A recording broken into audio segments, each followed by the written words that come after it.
마태복음 22장 34절에서 40절까지 말씀입니다. 바리새파 사람들이 예수가 사두개파 사람들의 말문을 막아버리셨다는 소문을 듣고 그 자리에 모였다. 그리고 그들 가운데 율법 교사 하나가 예수를 시험하여 물었다. 선생님, 율법 가운데 어느 계명이 중요합니까? 예수께서 그에게 말씀하셨다. 내 마음을 다하고 내 목숨을 다하고 내 뜻을 다하여 주 너의 하나님을 사랑하여라 하였으니 이것이 가장 중요하고 으뜸 가는 계명이다. 둘째 계명도 이것과 같은데 내 이웃을 내 몸과 같이 사랑하여라 한 것이다. 이 두 계명에 온 율법과 예언서의 본뜻이 달려있다. 인생은 아름다워 라는 제목의 영화가 있습니다. 2차 대전 당시 유대인이라는 이유로 독일군 감옥에 갇힌 아버지가 감옥 안에서 어린 아들을 돌보는 내용입니다. 예전에 교회에서도 함께 보았습니다. 대단히 감명 깊은 영화입니다. 그런가 하면 많은 사람이 인생은 고통의 바다라고 말합니다. 인생은 과연 무엇일까요? 아름다운 것일까요? 아니면 고통의 바다일까요? 정답은 없습니다. 객관적 세상은 존재하지 않고 주관적 세상만이 존재하기 때문입니다. 곧 자신이 어떤 마음 상태인가에 따라 인생이 고통의 바다로 보이기도 하고 아름답게 보이기도 하는 것입니다. 다시 말해서 현재의 자기 마음을 투사하여 고통스러운 세상을 지각하기도 하고 아름다운 세상을 지각하기도 하는 겁니다. 마음을 투사한다는 말을 자기 이미지를 투사한다고 표현해도 됩니다. 그래서 어떤 자기 이미지를 가지고 있는가가 경험하는 세상을 결정합니다. 이 사실을 아는 것이 중요합니다. 여러분은 자기 자신에 대해 어떻게 생각하고 계십니까? 곧 자기 이미지가 긍정적입니까? 아니면 부정적입니까? 아마도 긍정적 이미지도 있고 부정적 이미지도 있을 겁니다. 그렇다면 어느 쪽이 더 강합니까? 긍정적 이미지가 강한 것 같기도 하고 부정적 이미지가 강한 것 같기도 하다는 생각이 드십니까? 그래서 정확히 모르겠습니까? 그렇다면 타인에 대한 이미지가 어떠한지를 생각해 보십시오. 타인에 대한 이미지가 긍정적인지 부정적인지를 쉽게 알 수 있는 방법을 소개해 보겠습니다. 갑돌이와 갑순이가 낮 시간에 전철을 탔습니다. 사람이 많지 않아 앉을 자리가 있습니다.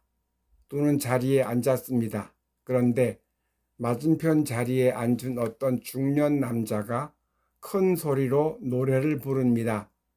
음치에 가까운 노래 실력이었습니다. 가만히 보니 낮술을 마신 것이 틀림없습니다. 낮술을 마시고 취해서 전철 안에서 큰 소리로 노래 부르며 떠들어대는 중년 남자. 그 모습을 보니 갑돌이는 반사적으로 얼굴이 찡그러집니다. 언짢은 마음 상태가 된 것입니다. 그런데 똑같은 모습을 보는 갑순이 얼굴에는 미소가 머금어집니다. 술 드시고 기분이 좋은가 보다고 생각하는 겁니다.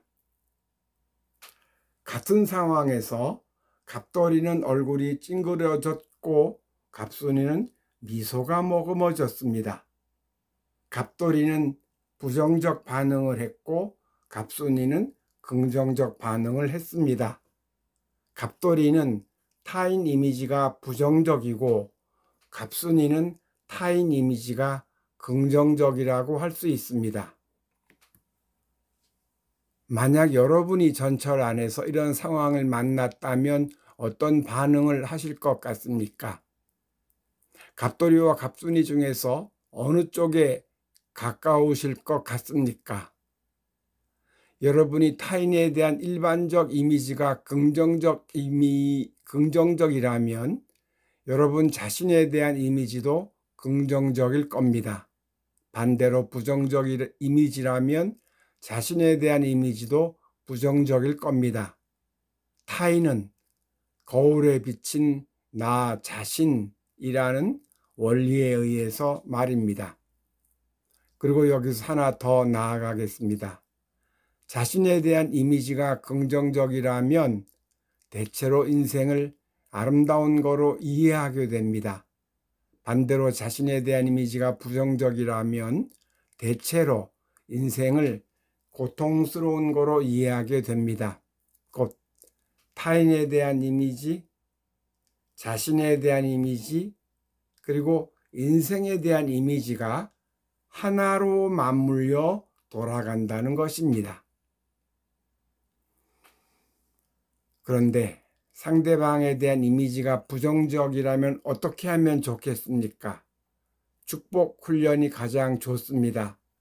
낮술을 마시고 취해서 전철 안에서 큰 소리로 노래 부르며 떠들어대는 사람을 만났는데 갑돌이처럼 반사적으로 얼굴이 찡그러졌다고 가정해 보겠습니다. 그러면 잠시 후에 그를 축복하는 겁니다. 속으로 이렇게 하면 됩니다. 그대는 하나님이 사랑하시는 그분의 존귀한 아들입니다. 그대를 축복합니다. 이런 식으로 누구라도 그의 모습에 반사적으로 부정적 반응이 나왔을 때 심호흡을 한번 하고 축복하는 겁니다. 이런 축복이 습관이 되도록 하는 겁니다. 그러면 차츰 타인에 대한 이미지가 긍정적으로 변해갑니다. 그에 따라 나 자신에 대한 이미지도 긍정적으로 변해갑니다. 그리고 세상에 대한 이미지도 긍정적으로 변해갑니다. 갑돌이와 갑순이가 승용차를 타고 갑니다. 그런데 어떤 차가 갑자기 앞으로 끼어들었습니다. 그러자 갑돌이는 반사적으로 얼굴을 찡그리며 욕을 하였습니다. 그 차가 끼어든 것에 부정적 영향을 받은 것입니다. 그런데 갑순이는 그 차 운전자를 속으로 축복하였습니다. 그래서 갑순이는 그 차가 끼어든 것에 아무런 부정적 영향을 받지 않았습니다. 갑돌이는 전철 안에서나 승용차 안에서 일관되게 부정적 반응을 하였습니다. 그리고 갑순이는 일관되게 긍정적 반응을 하였습니다. 갑순이가 술 취한 사람의 모습에 미소를 머금은 것과 갑자기 끼어든 사람에게 축복한 것이 하나입니다. 갑자기 끼어든 사람을 축복하는 습관이 있으니 술 취한 사람을 미소로 바라볼 수 있는 것입니다. 하지만 갑순이도 처음부터 이런 반응을 하지는 못했을 수 있습니다. 예전에는 부정적 모습을 보면 부정적 반응을 했지만 꾸준한 축복 훈련을 통해 이런 수준으로 성장했을 겁니다. 따라서 평소 어떤 경우라도 누구에게라도 축복하는 습관을 기르는 일이 중요합니다. 그런데 이 모든 것의 중심에 하나님이 계셔야 합니다. 하나님을 뿌리로 하여 타인에 대한 긍정적 이미지, 자신에 대한 긍정적 이미지, 세상에 대한 긍정적 이미지라는 열매가 열리는 것입니다. 본문을 보겠습니다. 예수님은 말씀하십니다.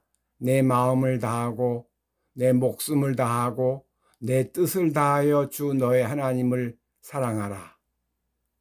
줄여서 말하자면 마음을 다하여 하나님을 사랑하라는 겁니다.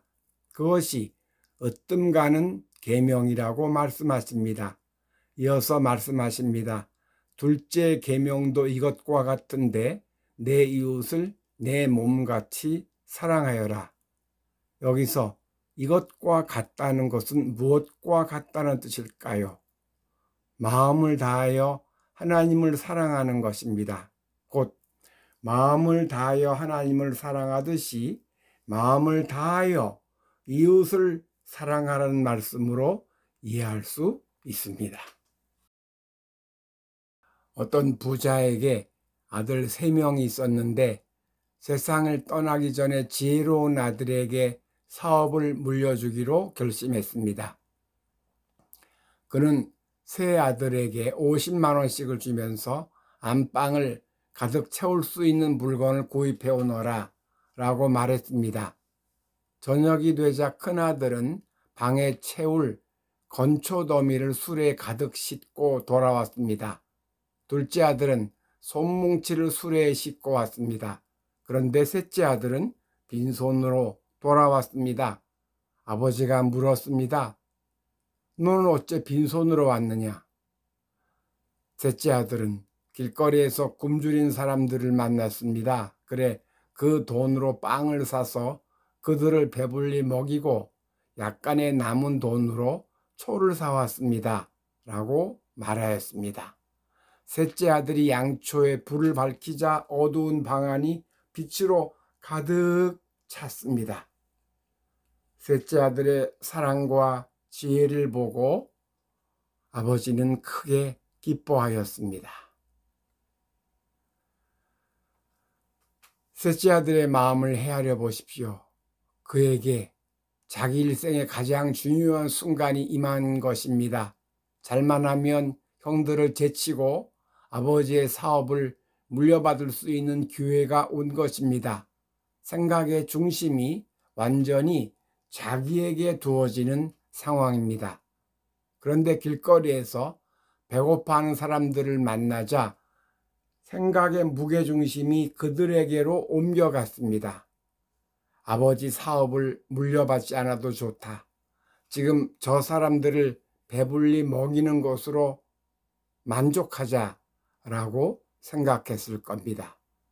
그들이 배불리 먹는 모습을 흡족한 마음으로 바라보는데 양초의 빛으로 방을 가득 채울 수 있겠다는 지혜가 생각났을 겁니다. 순서가 이렇다는 겁니다. 먼저 양초 생각이 났고 그래 어차피 남는 돈으로 굶주린 사람들을 먹인 게 아니라는 겁니다. 아니, 먼저 자신의 이익을 생각하지 않고 굶주린 사람들 위해 빵을 샀는데 그 후에 양초의 지혜가 생각났을 거로 보는 겁니다. 그에게 생겨난 지혜가 우연일까요? 마음을 다하여 이웃을 사랑하는 자세에서 비롯된 지혜가 아닐까요? 하나님이 그런 자세로 살아가는 셋째 아들을 지혜로 축복한 것이 아닐까요? 마음을 다하여 하나님을 사랑하고 마음을 다하여 이웃을 사랑할 때 이웃에 대한 이미지가 긍정적이 됩니다. 이웃에 대한 이미지가 긍정적인 것은 이웃을 모두 하나님이 사랑하시는 그분의 존귀한 아들 혹은 딸로 여기기 때문입니다. 그리고 나 자신에 대한 이미지도 긍정적으로 됩니다. 나 자신에 대한 이미지가 긍정적인 것도 나를 사랑하시는 그분의 존귀한 아들, 딸로 여기기 때문입니다. 그 결과 세상에 대한 이미지가 긍정적이 됩니다. 그러면 아름다운 세상을 경험하며 살 수 있습니다. 그 복된 길을 여러분이 잘 걸어가시기 바랍니다. 주님, 하나님을 사랑한다고 하면서 자기 형제 자매를 미워하면 그는 거짓말쟁이입니다.